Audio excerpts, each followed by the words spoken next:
I always talk about it, quitting drinking alcohol, from the perspective of the easiest way of looking at it from the beginning, which is keeping the alcohol out of your mouth. And from that perspective, from that choice, you have one choice of either, or you have one decision to make, and there's two choices. So you either put the alcohol into your mouth or you don't put it into your mouth, and that's it.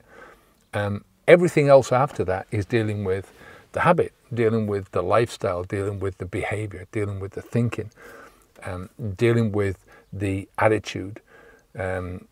That comes after you've stopped drinking alcohol. That comes after you've halted the flow. And this is the major part of the whole journey, is halting that flow. If you don't halt the flow of the alcohol, you can't stop anything else. We gave an example in one of our previous videos of you go away on holidays for a couple of weeks and you come back and you realize that you've left one of the taps on and the plug in the sink and the house is flooded. The first thing you're going to do is to turn off the water supply so that there's no more water coming into your house, right? There's no more water damage in the house. Then you start to deal with what's happened. You deal with the consequences of those 2 weeks of the water damage in your house, basically. And it's sort of a similar thing here, because you need to stop the flow of alcohol before you can deal with the damage that's been caused. Now, before we go on, these videos are sponsored by our program, Habits V2. It's our personal coaching program. We've got tons of videos. If you like these videos, we've got a load more videos on these. It's step by step. It takes you from preparation through transition through transformation, my favorite part. We've got a great community of people from all over the world. It's growing all the time, and we've got live coaching sessions as well. I'm there every day to help you with any help that you need. So that's a link down below. There's a 7-day trial to that. You can there's no obligation to stay once you've paid once you've gone through the 7 days. So, as I say, it's an easy choice to go from that binary decision, that one thing that stops the flow of alcohol, then to going into how to deal with the rest of your life without alcohol. And you know, if you were a person who'd never drank alcohol, it wouldn't be an issue, would it? So that's what you have to get back to, is to a person who, although they have drank alcohol in the past, they're at a stage now where they've changed so much about themselves, they've changed so much about their thinking, that they are virtually a person that has never drank alcohol before, if you get what I mean. Mentally speaking. You know, physically you've done it, you know, in your past you've done it, you know you've done it, you've gone through it, and you've gone through all the experience of doing it. And hopefully, once you've gone through this whole journey, once you've adjusted your thinking, adjusted your behavior, adjusted your habits, built new habits, all that kind of stuff, you're in a position where you are glad that you went through what you did go through.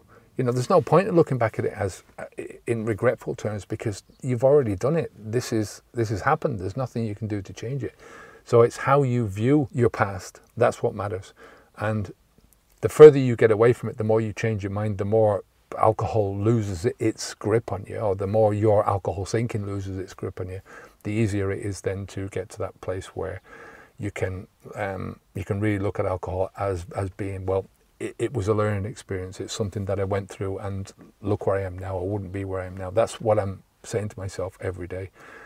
My life improves every day, and it's all thankful to stopping drinking alcohol. But I wouldn't have been able to stop drinking alcohol if I hadn't drank in the first place. Do you get what I mean? So it's a bit of a topsy-turvy way of looking at things, but it's logical if you think about it. You know, it's logical if you want to grow and to think in terms of positivity. We teach positivity, perseverance, and patience as being 3 of the essential components of growing. So you're actively replacing all the components that you used to have, the benefits, you know, what you saw as being a benefit to your drinking, and you're actively replacing those with better things. So you're taking the new systems that you used to have and you're replacing those with better systems, you know. And it's just the way that I've learned, the way that I've taught myself this whole journey, the way that I've approached this, not from the beginning, but especially over the last 3 or 4 years,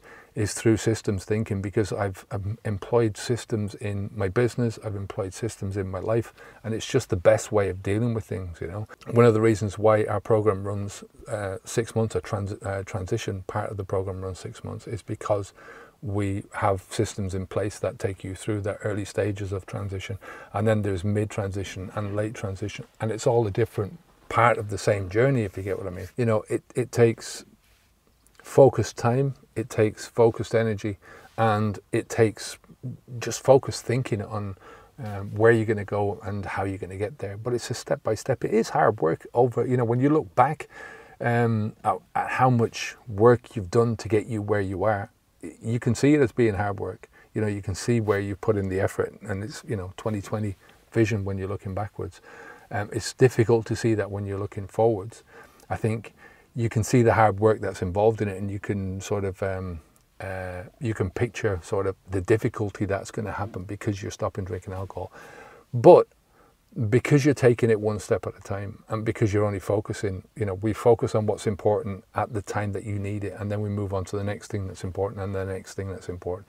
And that way, what you're doing is you're just creating this bridging process all the way through. We call it motivational bridging, but it's a bridging process which deals with one thing at one time, deals with the next thing when it needs to be dealt with, deals with the next thing that needs to be dealt with. And then what you're trying to aim for is not such a big thing after all. The plans that you're going to make anyway are going to change, so I wouldn't worry too much about it. You know, it's just fixing your mind on the one thing that matters now, which is stopping drinking alcohol at the beginning, then move on to the next thing, and eventually you build a person that just, you know, it's no longer a part of your life. Drinking alcohol doesn't enter your mind anymore. You know, maybe as part of a brain fart or something when you're really stressed or something like that. I don't get that. I can't remember the last time I got it now, but it gradually diminishes in iteration over the time, so I wouldn't worry about it too much. But as we say, your potential is there waiting for you. You know, the things that you can possibly do and you can get to. I mean, I don't think you're ever going to get to, anyone ever reaches their full potential, but that's not the point. The point is what you're doing in order to move towards that, and the fact that you are moving towards your potential. That's the main thing. When you're moving towards the best possible version of yourself and living the best possible version of your life, it's just such a it's a much more pleasant ride, if you get what I mean. So it's a much more pleasant journey to get there. So like I say, like and subscribe to the channel if you haven't already. Click the bell notification to get notifications of all the videos that we're going to come up with. And if you haven't checked out our Habits V2 program, check out the link below. It's a $1 trial for 7 days, no commitments after that. All right, take care of yourself, and I will speak to you again in the next video. Keep the alcohol out of your mouth. Onwards and upwards. Bye now.